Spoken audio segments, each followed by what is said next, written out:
Đaឆ្ងល់អត់ហេតុអីក៏នៅសុកក្រុមមនុស្សមួយចំនួនដែលយើងមានអារម្មណ៍មួយថាចង់កាត់ផ្តាច់ចេញពីជីវិតដោយសារតែហេតុផលវាមានពីរ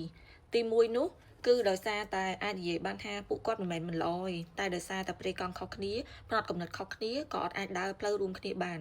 តែទីពីរគឺក្រុមមនុស្សទាំងអស់ហ្នឹងមុនដំបូងឡើយពេលដែលយើងនៅប្រហាក់ប្រហែលជាមួយគេឬមួយក៏ក្រោមគេអាចនឹងរាប់អានយើងដោយមិនចេញចរិតពិតមកទេតែបន្ទាប់ពីយើងឡើងខ្ពស់ជាងគេចាប់ផ្ដើមមានអារម្មណ៍មួយថាច្រណែនឈ្លាននេះឬមួយក៏លួចបង្កប់នៅការលៀបពណ៌បំភ្លៃការពិតឬមួយក៏លួចចាក់រុកឆ្កេះឆ្កៀលពីខាងក្រោយខ្នងឬអាចនិយាយបានថាចាក់យើងពីខាងក្រោយខ្នងដែលយើងមិនដឹងខ្លួនពីមួយថ្ងៃទៅមួយថ្ងៃ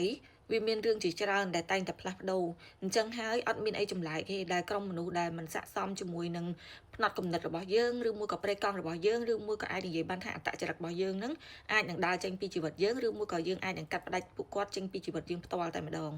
ដោយសារតែធម្មតាដែនកំណត់របស់មនុស្សម្នាក់ៗតែងតែមានការដាក់ដែនកំណត់វាមិនមែនជារឿងមួយដែលមិនល្អហើយបើសិនជាក្រុមមនុស្សទាំងអស់ហ្នឹងតែងតែបំពេញដែនកំណត់របស់យើងកុំខ្លាចនឹងកាត់ផ្តាច់ចេញពីជីវិតអីដោយសារតែទុកមិនចំណេញដកចេញក៏មិនខាតហើយវាក៏គ្មានភាពចាំបាច់អីដែលយើងត្រូវទុកមនុស្សដែលគិតថាចង់តែបំពេញយើងនៅក្បែរខ្លួនយើងដែរអញ្ចឹងហើយមនុស្សខ្លះចូលមកក្នុងជីវិតយើងដើម្បីផ្ដល់ភាពរីកចម្រើនឲ្យយើងឬមួយក៏ផ្ដល់នៅអារម្មណ៍សុវត្ថិភាពឲ្យយើងឬមួយក៏ផ្ដល់ភាពស្មោះត្រង់ឲ្យយើងតែមានភាគតិចដែលមានមនុស្សបែបហ្នឹងចូលក្នុងជីវិតយើងអញ្ចឹងទៅគេតម្រូវឲ្យយើងរើសមនុស្សមុននឹងសែបគុកឬមួយក៏រើសមនុស្សមុននឹងប្រស្រ័យតាក់ទងហើយនឹងរើសមនុស្សមុននឹងដើររួមផ្លូវជាមួយមិនថាស្នេហាការងារមុខរបររកស៊ីឬមួយក៏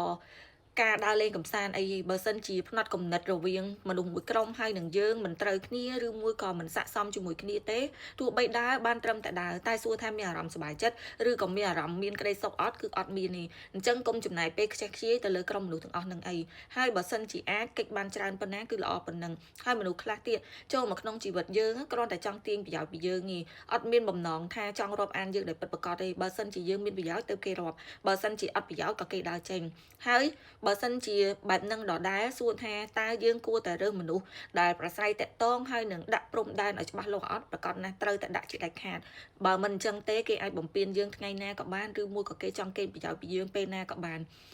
ពេលខ្លះចិត្តល្អមិនមែនប្រកាសថាល្អចំពោះយើងបានរហូតទេចិត្តល្អខ្លះគេយកចំណុចដែលល្អរបស់យើងនឹងធ្វើជាចំណុចខ្សោយយើងអាចផ្ដល់ឲ្យគេម្ដងដោយសារតែយើងអាចនឹងគិតថានឹងមានមនោសញ្ចេតនាតែរឿងខ្លះមិនអាចបង្កើតឡើងជា2ដងឬក៏3ដងទេដោយសារតែយើងដឹងច្បាស់ខ្លួនឯងហើយថាមនុស្សបែបណាដែលយើងគួរសែបគុកហើយមនុស្សបែបណាដែលយើងគួរកាត់ផ្ដាច់ហើយនឹងកិច្ចចេញឲ្យឆ្ងាយហើយវីដេអូនេះបើគិតថាល្អក៏យកទុកបើគិតថាមិនល្អទេក៏អូសរំលងអាច follow for more បានអរគុណ